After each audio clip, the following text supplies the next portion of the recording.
Hello friends, welcome to my channel MASTI PATHSHALA where you learn English better through Bengali যেখানে তোমরা ইংরেজি শিখবে বাংলায় অনেক বেটার ভাবে। ইংলিশ পেডাগজি ক্লাসে তোমাদের সবাইকে আরো একবার ওয়েলকাম করছি। মক টেস্ট সিরিজের আজকে ফোর্থ মক টেস্ট। যে সমস্ত বন্ধুরা সিটেট এবং প্রাইমারি টেট পরীক্ষার প্রিপারেশন নিচ্ছ তাদের জন্য এই মক টেস্টগুলো খুবই গুরুত্বপূর্ণ, কারণ এখানে তোমাদের পরীক্ষার সিলেবাস ফলো করে কোয়েশ্চেন তৈরি করা হচ্ছে এবং এই মক টেস্টগুলো সলভ করলে তোমাদের পরীক্ষার সিলেবাস কভার হবে, পরীক্ষার সিলেবাস রিভিশন হবে এবং কোথায় কোথায় তোমাদের ভুল হচ্ছে, কোথায় তোমাদের প্রিপারেশনে খামতি রয়েছে সেগুলো বুঝতে পারবে। তাহলে শুরু করছি আজকে মক টেস্ট। প্রত্যেকটা মক টেস্টে 30টা করে কোয়েশ্চেন থাকে। তোমরা অবশ্যই আমাকে কমেন্টে জানাবে আউট অফ 30 তোমরা কতগুলো প্রশ্নের সঠিক উত্তর দিতে পারছো। প্রথমে read the passage carefully and answer the following questions. There was a time when the aged were revered in India as symbols of tradition, respect, wisdom and experience. বলছে there was a time, এমন একটা সময় ছিল when the aged were revered, যখন বয়স্ক লোকেদের কি করা হতো? শ্রদ্ধা করা হতো, সম্মানিত করা হতো ইন ইন্ডিয়া, ভারতবর্ষে, অ্যাজ সিম্বলস, এই প্রতীক হিসাবে, অফ ট্রেডিশন অর্থাৎ ঐতিহ্য, সম্মান, উইজডম মানে জ্ঞান এবং অভিজ্ঞতা, অর্থাৎ ঐতিহ্য, সম্মান, জ্ঞান এবং অভিজ্ঞতার প্রতীক হিসাবে যারা বয়স্ক বা প্রবীণ নাগরিক তাদেরকে সম্মানিত করা হতো, শ্রদ্ধা করা হতো। They controlled and guided the destinies of all the members of joint families, যখন যৌথ পরিবারের প্রত্যেকটি মেম্বারদের যে ডেস্টিনি, ভাগ্য, তারা কিন্তু কন্ট্রোল করত, ভাগ্য তারা নির্ণয় করত এবং সঠিক দিকে চালিত করত। Urbanization and industrialization has led to the breaking up of the joint family system. Urbanization and industrialization has led to the breaking up of the joint family system. কিন্তু যখন নগরায়ন হচ্ছে, যখন শিল্পায়ন হচ্ছে, এর ফলে কি হচ্ছে? জয়েন্ট ফ্যামিলিগুলো ভেঙে টুকরো টুকরো হয়ে যাচ্ছে। The disintegration of joint families has had an adverse impact on the elderly people. এই যে জয়েন্ট ফ্যামিলিগুলো ভেঙে যাচ্ছে, ডিসইন্টিগ্রেট হয়ে যাচ্ছে, ভেঙে যাচ্ছে, টুকরো টুকরো হয়ে যাচ্ছে, এর ফলে কি হচ্ছে? যে সমস্ত বয়স্ক লোকজন রয়েছে ফ্যামিলিতে তাদের ওপর কিন্তু একটা ক্ষতিকর প্রভাব পড়ছে। Many elderly people gate neglected because of the nuclear set up of families. এই যে নিউক্লিয়ার ফ্যামিলিগুলো, অর্থাৎ খুব ছোট ছোট সংসার, বাবা মা এবং একটি সন্তান, এই যে নিউক্লিয়ার সেট আপ, এর ফলে বয়স্ক লোকেদের খুব নেগলেক্ট করা হচ্ছে, অবহেলিত হতে হচ্ছে তাদেরকে। The aged are now viewed as a useless and non productive entity. বর্তমানে বয়স্কদেরকে কিভাবে দেখা হয়? ইউজলেস, অর্থাৎ কোনো রকম ব্যবহার বা তাদের কোনো রকম কাজে লাগবে না, অ্যান্ড নন প্রোডাক্টিভ এন্টিটি, অর্থাৎ তাদেরকে দিয়ে আর কোনো রকম প্রোডাক্টিভ কাজ করানো যাবে না। Modernisation has led to the degradation of their status and authority. এই যে আধুনিকরণ, তার ফলে কি হচ্ছে? তাদের যে সম্মান, স্টেটাস এবং অথরিটি, তাদের যে কর্তৃত্ব, এই দুটোই কিন্তু ডিগ্রেডেশন ঘটেছে, অর্থাৎ অবনতি ঘটেছে। The existence as integral part of the family is now uprooted. আগেকার দিনে জয়েন্ট ফ্যামিলিতে বয়স্ক লোকেরা, দাদু দিদা, ঠাকুমা, এদের একটা পজিশন ছিল এবং এরা কিন্তু পরিবারের একটা ইন্টিগ্রাল পার্ট ছিলেন, অপরিহার্য অঙ্গ ছিলেন। কিন্তু বর্তমানে তাদের এই যে অপরিহার্য অঙ্গ, যে অস্তিত্ব, সেই রোল থেকে উপড়ে ফেলা হয়েছে। With the decline in their functional position as the head of the family, ফ্যামিলির যে প্রধান বা মাথা হিসেবে কাজ করতো তারা, সেখান থেকে তাদেরকে অবনতি ঘটেছে তাদের, এবং they have lost their authority, তাদের কর্তৃত্ব তারা হারিয়েছে। Respect and prestige they use to command earlier, আগে তাদের যে প্রেস্টিজ ছিল, সম্মান ছিল, সেগুলো সব কিছু তারা হারিয়ে বসেছে এখন। The changing values and the dependence of the aged on their sons and daughters-in-law has complicated the problems. এবং এই যে মূল্যবোধের চেঞ্জ হচ্ছে এবং বয়স্ক লোকেরা যে তাদের ছেলেদের ওপর এবং বৌমাদের ওপর নির্ভরশীল, এর ফলে এই প্রবলেমগুলো আরও বেশি জটিল হয়ে উঠেছে। The aged are marginalized, alienated and left out of mainstream. জীবনের মূল স্রোত থেকে বয়স্ক লোকেরা মার্জিনালাইজড হয়ে গেছে, তারা কিন্তু আস্তে আস্তে একটা কর্নারে সরে গেছে, তাদেরকে আলাদা করে একটা গোষ্ঠী হিসাবে চিহ্নিত করা হচ্ছে, তাদেরকে প্রান্তিক সম্প্রদায়ের লোক বলে মনে করা হচ্ছে। অ্যালিনেটেড, তাদেরকে আলাদা করে রাখা হয়েছে, সবার থেকে পৃথক করে রাখা হয়েছে। And left out of main stream, মূল স্রোত থেকে তারা পিছিয়ে পড়েছে, বাদ চলে গেছে। নেগলেক্ট মানে অবহেলা, ল্যাক অফ রেসপেক্ট সম্মান করার অভাব, ভার্বাল টন্ট মৌখিকভাবে বিভিন্ন রকম উত্ত্যক্ত করা হয়, interactional stress and increasing gap in communication make the aged feel unwanted and unpleasant entities. এবং বর্তমানে তাদের সাথে যে কমিউনিকেশনের গ্যাপ, যোগাযোগ করার যে গ্যাপ হচ্ছে, তাদের সাথে এক্সপ্রেস করা, তারা নিজেদের কথাটা এক্সপ্রেস করতে পারছেন, এক ফ্যামিলি মেম্বাররা তাদের কথা শুনছে, তাদের হাতে সময় নেই, এই যে একটা গ্যাপ হচ্ছে কমিউনিকেশনে, এই সমস্ত কারণে কি হচ্ছে, বয়স্ক লোকেরা নিজেদেরকে মনে করছেন আনওয়ান্টেড, তাদেরকে কেউ চাইছে না, অবাঞ্ছিত অ্যান্ড আনপ্লিজেন্ট এন্টিটিস, এবং তাদের যে অস্তিত্ব সেটা একদমই সুখদায়ক নয়। The only peaceful place for these weak, sad and depressed people in the evening of their life are the homes of the aged.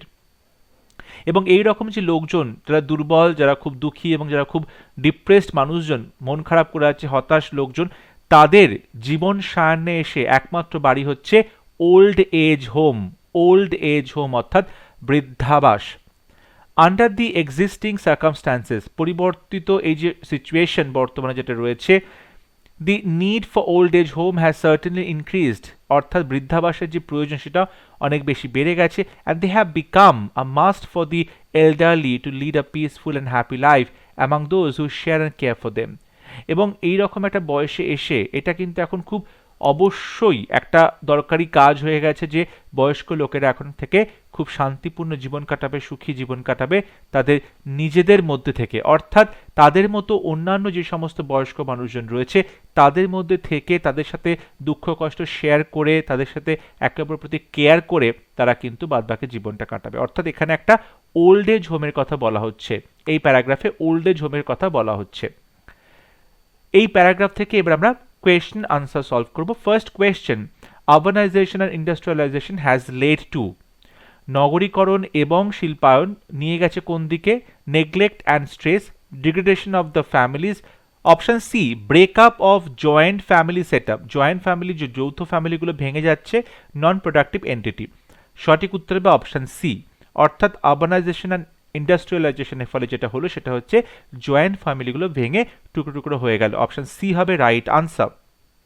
Question number 2, elderly people are getting neglected, বয়স্ক লোকেদেরকে অবহেলা করা হচ্ছে, অবহেলিত হচ্ছেন তারা, because of the joint family system, because of nuclear setup of families, because of the age, because of their ailing health.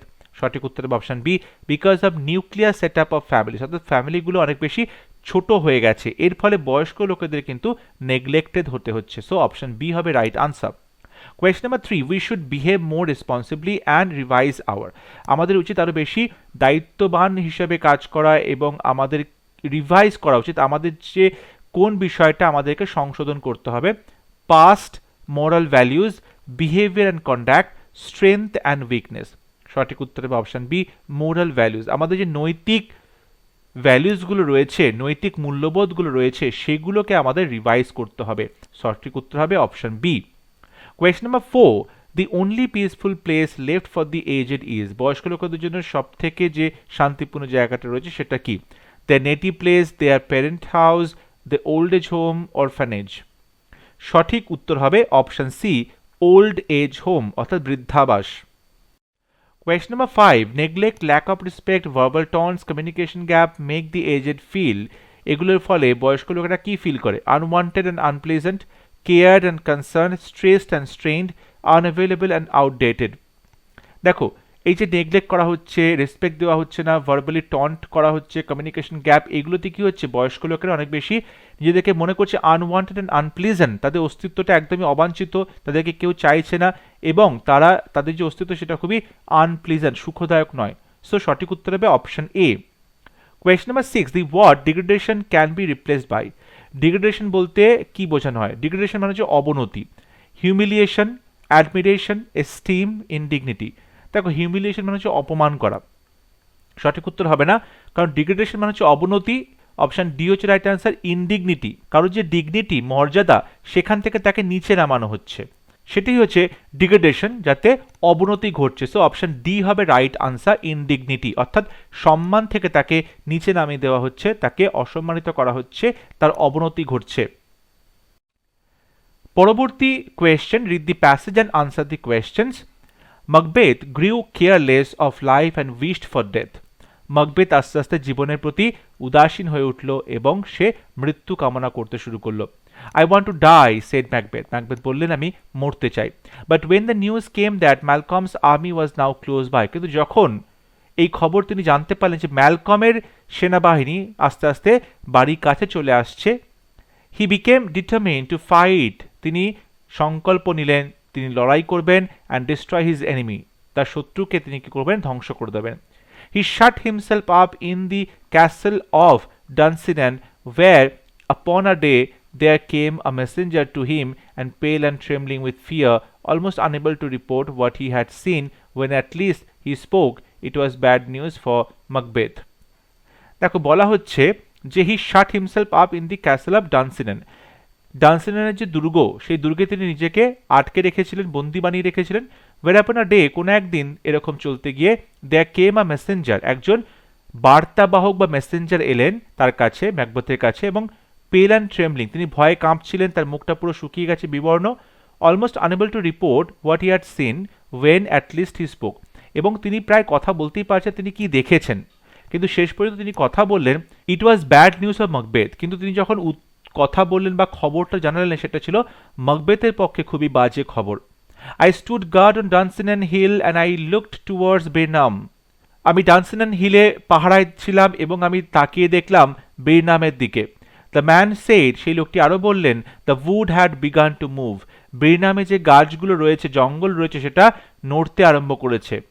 Liar slave cried Macbeth, Macbeth চিৎকার করে বললেন, মিথ্যেবাদী কৃতদাস, ইফ ইউ স্পিক ফলস, যদি তুমি মিথ্যে কথা বলো, you shall be Hang upon the nearest tree, কাছে যে গাছটি আছে সেই গাছ থেকে তোমাকে ঝুলিয়ে দেওয়া হবে।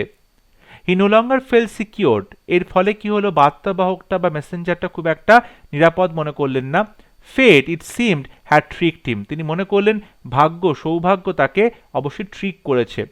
হি had been told to have no fear till Birnam wood came to Dunsinane, and now by all accounts the wood had moved, sorry এখানে মুভড হবে, বলা হচ্ছে he had been told to have no fear till Birnam wood came to Dunsinane, তাকে যে তিনটে which ছিল, ডাইনি ছিল, তারা বলেছিলেন যে যতদিন না বেরনামের জঙ্গলটা হাঁটতে হাঁটতে নড়াচড়া করতে করতে ডানসিনেনে এসে পৌঁছচ্ছে, ততদিন পর্যন্ত মাকবেথের কোনো ভয় নেই। অ্যান্ড নাও, কিন্তু এখন কি হচ্ছে, সেই গাছগুলো নড়তে আরম্ভ করেছে।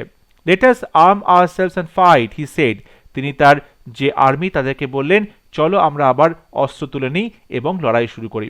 I began to grow tired of the sun and wish my life at an end, এই সূর্যের আলোতে আমি খুবই ক্লান্ত হয়ে পড়েছি এবং আমি আমার জীবনটাকে শেষ করে দিতে চাই।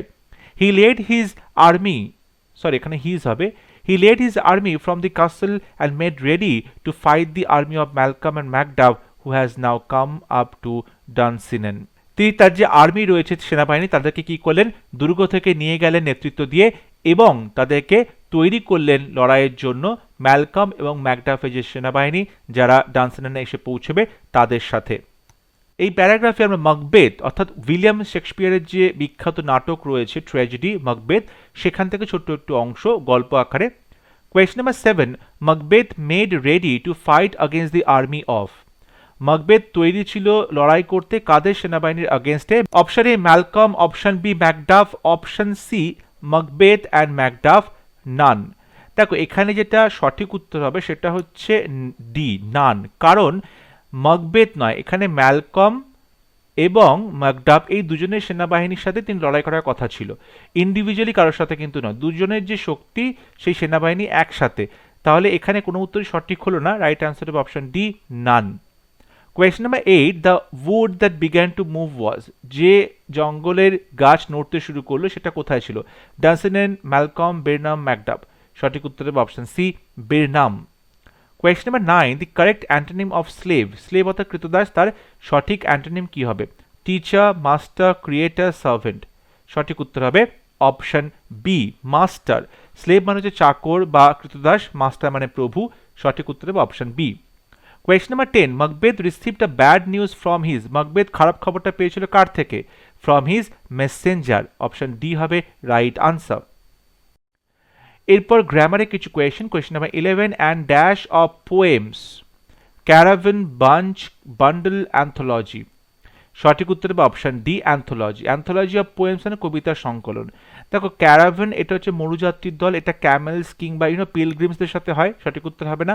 আ bunch of keys, a bunch of grapes, আঙুরের গোছা, চাবির গোছা, সঠিক উত্তর হবে না। বান্ডল এটাও কিন্তু সঠিক উত্তর হবে না, right answer option D an anthology of poems.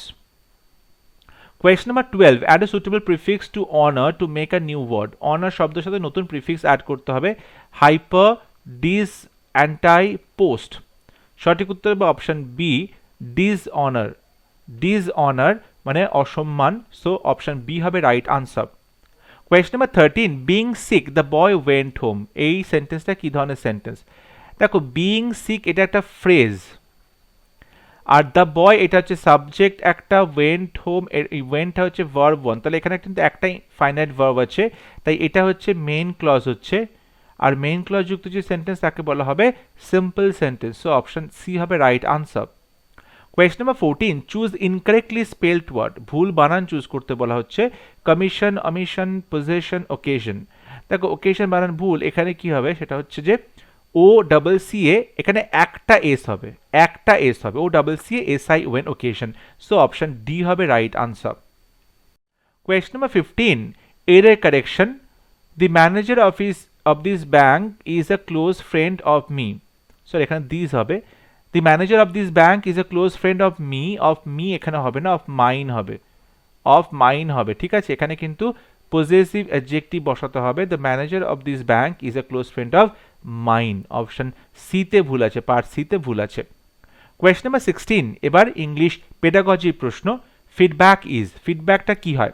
Option A an independent activity, part of the teaching process, the end of a teaching process, useless activity. সঠিক উত্তর হবে option B part of the teaching process, অর্থাৎ একটা teaching process চলছে, সেই প্রসেসটাকে তুমি কি করছো, ফিডব্যাকের মাধ্যমে তুমি প্রসেসের শেষে গিয়ে যে লার্নার তাদেরকে ফিডব্যাক দিচ্ছ, অর্থাৎ এটা একটা part of teaching process, option B হবে right answer. Question number 17. Remedial teaching refers to teaching. Remedial teaching বলতে কি ধরনের টিচিং এর কথা বলা হয়? To help bright learners to excel, যাতে বুদ্ধিমান যে ছাত্ররা আছে ব্রাইট লার্নার্স তাদেরকে কি করবে আরো বেশি উৎকর্ষতার দিকে নিয়ে যাবে। টু টেস্ট লার্নার্স পিরিয়ডিক্যালি, কিছুদিন পর পর লার্নারকে টেস্ট করা হবে। To address gaps in learning, learning এর ক্ষেত্রে কি কি ফাঁকি বা ফাঁকা জায়গাগুলো রয়েছে যেখানে লার্নার বুঝতে পারছে না, সেগুলোকে অ্যাড্রেস করতে হবে। After the regular school hours, প্রত্যেকদিন স্কুলের বাইরে। তাহলে এখানে সঠিক উত্তর হবে অপশন সি, অর্থাৎ রেমিডিয়াল টিচিং হচ্ছে সবসময় লার্নারের মধ্যে যে গ্যাপটা আছে, যে খামতিগুলো আছে সেগুলোকে অ্যাড্রেস করা, সো অপশন সি হবে right answer. Question number 18. The study of how words combine to form phrases, phrases combine to form clauses, and clauses join to make sentences is known as. কিভাবে শব্দগুলো একসাথে মিলিয়ে একটা phrase তৈরি করা হয়, ফ্রেজগুলো পরপর মিলিয়ে একটা ক্লজ তৈরি করা হয়, এবং ক্লজগুলো জয়েন করার পরে সেন্টেন্স তৈরি হবে, এইটাকে কি বলে? Syntax, collocation, colloquial, semantics. দেখো সেম্যান্টিক্স মানে হচ্ছে মিনিং, ঠিক আছে, ওয়ার্ডের মিনিং, সেম্যান্টিক্স সঠিক উত্তর হবে না। কলোকুয়াল মানে হচ্ছে প্রত্যেক দিন দৈনন্দিন যে ভাষা ব্যবহৃত হচ্ছে, এটা সঠিক উত্তর হবে না। কলোকেশন মানে বেশ কিছু শব্দ আছে যেগুলো একসাথেই আমরা বলে থাকি, অর্থাৎ যেরকম বলা হচ্ছে হেভি রেন, হেভি রেন ভারী বর্ষণ, ভারী বৃষ্টি, এই হেভি রেন কথাটা কিন্তু আমরা একসাথে বলে থাকি, ঠিক আছে, সুতরাং এটাকে বলা হবে একটা কলোকেশন। এটাও সঠিক উত্তর হবে না, রাইট আনসার হবে অপশন এ সিনট্যাক্স। সিনট্যাক্স হচ্ছে রাইট আনসার, কারণ সিনট্যাক্স বলতে আমরা বোঝাই একটা স্ট্রাকচার, ঠিক আছে, সেন্টেন্সের স্ট্রাকচার কিভাবে তৈরি হবে, শব্দগুলোকে জুড়ে জুড়ে ফ্রেজ হবে, ফ্রেজগুলোকে জুড়ে জুড়ে ক্লজ হবে, ক্লজগুলো জুড়ে জুড়ে সেন্টেন্স হবে, সো সঠিক উত্তর হবে option A. Question number 19. Second language acquisition is more effective when it. Second language যে অ্যাকুইজিশনটা সেটা অনেক বেশি এফেক্টিভ হয় কোন ক্ষেত্রে? Is used as the basis for discussing grammatical concepts, involves periodic revision work by the teacher and the students, involves mostly self-study by students using certain guidelines, is practiced in situations familiar to students. যখন অ্যাকুইজিশনের কথা হচ্ছে তখন definitely পরিচিত পরিবেশ থাকতে হবে, সঠিক উত্তর হবে অপশন ডি। এই সেকেন্ড ল্যাঙ্গুয়েজ অ্যাকুইজিশনটা প্র্যাকটিস করানো হয়ে থাকে এমন কিছু সিচুয়েশন যেটা ফ্যামিলিয়ার টু স্টুডেন্ট, যেগুলোতে ছাত্ররা কিন্তু পরিচিত, এমন কিছু পরিবেশের মধ্যে সেকেন্ড ল্যাঙ্গুয়েজ অ্যাকুইজিশনটা করাতে হবে, এমন কিছু সিচুয়েশন ক্রিয়েট করতে হবে, ফ্যামিলিয়ার সিচুয়েশন, পরিচিত সিচুয়েশন, যার মাধ্যমে লার্নাররা সেকেন্ড ল্যাঙ্গুয়েজটা অ্যাকোয়ার করে, সো অপশন ডি হবে right answer. Question number 20. Cry of a child is, বাচ্চার কান্নাটা আসলে কি? Language, dialect, sound, sign language. সঠিক উত্তর হবে অপশন ডি সাইন ল্যাঙ্গুয়েজ। অর্থাৎ তুমি বলতে পারো এখানে যে ভাষা প্রকাশের একটা মাধ্যম হচ্ছে সাইন ল্যাঙ্গুয়েজ, এবং সেটা হচ্ছে আকার ইঙ্গিতে, ভাবভঙ্গিতে, ঠিক আছে, এরকমভাবে আকার ইঙ্গিতে দেখানো হচ্ছে, তাকে বলছে সাইন ল্যাঙ্গুয়েজ। অপশন ডি হবে right answer. Question number 21. Which of the following is the highest level of cognitive ability? পিঁয়াজের যে cognitive ability তার highest levelটা কোনটা? Knowing, understanding, evaluating, analyzing. সঠিক উত্তর ডেফিনেটলি ইভ্যালুয়েট করা। সবসময় যে ইভ্যালুয়েশনটা চলছে, মূল্যায়নটা চলছে, সেটা হচ্ছে সবথেকে highest level. Knowing, understanding, analysing এগুলো কিন্তু আগের স্টেপ, বাট একদম হাইয়েস্ট লেভেল হচ্ছে ইভ্যালুয়েশন। সো অপশন সি হবে right answer. Question number 22. The linguist Noam Chomsky maintains that every child has an innate language acquisition device LAD he or she uses for. নম Chomsky তিনি বিশ্বাস করেন যে প্রত্যেকটি বাচ্চা কিন্তু জন্মের সঙ্গেই একটি এলইডি নিয়ে জন্মাচ্ছে তাদের ব্রেনে। এই এলইডিটা কিসের জন্য ব্যবহৃত হয়? Phonemes, universal grammar, complex word, semantics. সঠিক উত্তর হবে option B universal grammar. Universal grammar অর্থাৎ তুমি বলতে পারো যে এলইডি এটা কি করছে, মানুষের মাথার মধ্যে অলরেডি রয়েছে, জন্মের সঙ্গে এটা নিয়ে জন্মাচ্ছে, এবং মানুষ কি করছে যখন লার্নাররা শিখছে একদম কম বয়স থেকে, তাদের মধ্যে গ্রামারের একটা সেন্স অলরেডি কাজ করে, তাকে বলা হচ্ছে ইউনিভার্সাল গ্রামার। অপশন বি হবে right answer. Question number 23. The aim of assessment according to NEP 2020 is national education policy 2020 অনুযায়ী অ্যাসেসমেন্টের যে এম সেটা কি হওয়া উচিত, অর্থাৎ মূল্যায়নের যে লক্ষ্য সেটা কি হওয়া উচিত? অপশন এ টেস্টিং রোট মেমোরাইজেশন, তোমাকে মুখস্থ করা, মুখস্থ বিদ্যাটা টেস্ট করা হচ্ছে অ্যাসেসমেন্টের মাধ্যমে, তুমি কতটা ভালো মুখস্থ করতে পারছো। অবশ্যই রোট মেমোরাইজেশন বা রোট লার্নিংটাকে একদমই সাপোর্ট করা হয় না। Option B measuring reproduction and recall, তুমি কি করছো, রিপ্রোডিউস করছো এবং মনে করছো। Option C to support children in the process of learning, learning প্রসেসে বাচ্চাদেরকে সাপোর্ট করবে। Option D to arrive at parameters to compare children across the country. সঠিক উত্তর হবে অপশন সি। সঠিক উত্তর হবে অপশন সি, বলা হচ্ছে to support children in the process of learning. Option C হবে right answer. Question number 24. Which of the following statement is not correct in the context of holistic 360-degree multidimensional report proposed for assessment of students in NEP 2020? NEP 2020 তে একটি নতুন করে report propose করা হয়েছে যে সেখানে ছাত্রের হলিস্টিক এবং 360 ডিগ্রি মাল্টিডাইমেনশনাল যে উন্নতি, অর্থাৎ 360 ডিগ্রি যে উন্নতি সেটা কিন্তু ঘটানোর চেষ্টা করা হচ্ছে। এই জিনিসটা আসলে কি? The report will include self and peer assessment. The report will include progress of students in the cognitive, affective and psychomotor domains. The report will form an important link between home and school. The report will focus on individual work only and not include group work. দেখো প্রথম যে তিনটে কথা বলা হচ্ছে NEP 2020-20তে দেখা হচ্ছে যে নিজের যে মূল্যায়ন সেলফ এবং পিয়ার অ্যাসেসমেন্ট, অর্থাৎ বন্ধুদেরও কিন্তু মূল্যায়ন করতে হবে সেই রিপোর্টে। আর কি হবে, প্রত্যেকটা স্টুডেন্টের যে কগনিটিভ, এফেক্টিভ এবং সাইকোমোটর ডোমেন্স আছে, স্কিলসগুলো আছে, সেখানে কতটা প্রগ্রেস হচ্ছে সেটা লিখে রাখতে হবে। এবং the report will form an important link between home and school, বাড়ি এবং স্কুলের মধ্যে একটা গুরুত্বপূর্ণ যোগাযোগ সূত্র হবে এই রিপোর্টগুলো। অপশন দিতে বলছে the report will focus on individual work only, শুধুমাত্র ব্যক্তিগত কাজের উপর ফোকাস করবে না, এটা কিন্তু গ্রুপ ওয়ার্কের উপরও ফোকাস করবে। তাই সঠিক উত্তরের অপশন ডি, কারণ এটা হচ্ছে নট চেয়েছে, কোনটা সঠিক নয়। So right answer will be option D. Question number 25. NEP 2020 proposes option 1 reduction in content of school curriculum, অর্থাৎ স্কুল কারিকুলামের যে কন্টেন্টটা রয়েছে, বিষয়বস্তু, সেটা কমিয়ে দিতে হবে। Option 2 increased flexibility of school curriculum, school কারিকুলামটা অনেক বেশি ফ্লেক্সিবল হয়ে যাচ্ছে। Option 3 emphasis on rote learning, মুখস্থ বিদ্যার উপর জোর দেওয়া হচ্ছে। Option 4 emphasis on critical thinking, অর্থাৎ ক্রিটিক্যালি চিন্তাভাবনা করার যে বিষয়টা সেখানে জোর দেওয়া হচ্ছে। দেখো NEP অর্থাৎ ন্যাশনাল এডুকেশন পলিসি 2020 কি প্রপোজ করছে, অবশ্যই স্কুল কারিকুলামটাকে যে কন্টেন্টটা সেটার পরিমাণ কমিয়ে দিতে হবে, অর্থাৎ বিষয়বস্তুর ভার থাকবে না।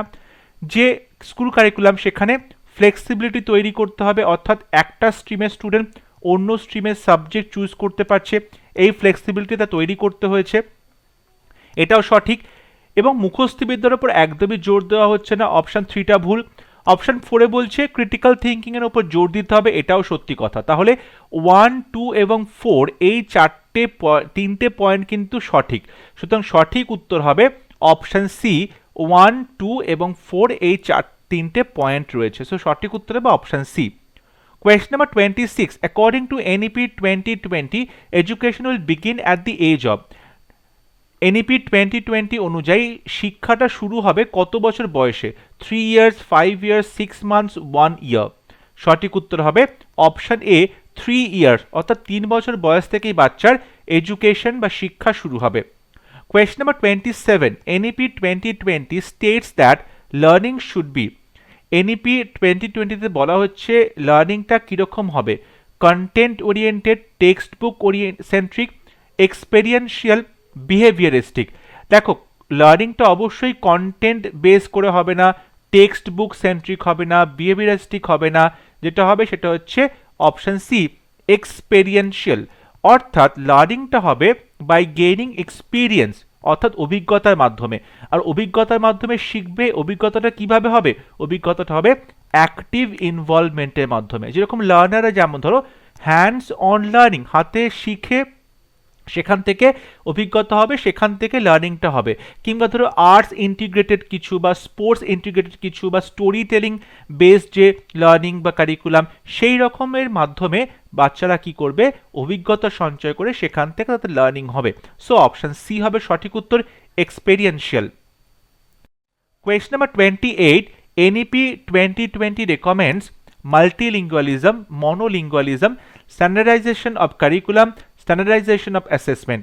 সঠিক উত্তর হবে অপশন এ মাল্টিলিঙ্গুয়ালিজম, অর্থাৎ লার্নারের ভাষাকে কাজে লাগানো, কন্টেন্ট সাবজেক্টের ক্ষেত্রে লার্নারের নেটিভ ল্যাঙ্গুয়েজ বা মাদার টাংকে কাজে লাগানো, এটা হচ্ছে মাল্টিলিঙ্গুয়ালিজম। এবং এনইপি কিন্তু সেই কথাই বলছে যে 8 পর্যন্ত বাচ্চাদের কিন্তু সবাইকেই মাতৃভাষায় শিক্ষা দিতে হবে। ঠিক আছে, এই বিষয়টা কিন্তু খুবই জরুরি। সো অপশন এ হবে right answer. Question number 29.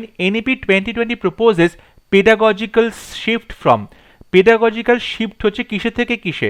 Constructivism to behaviourism.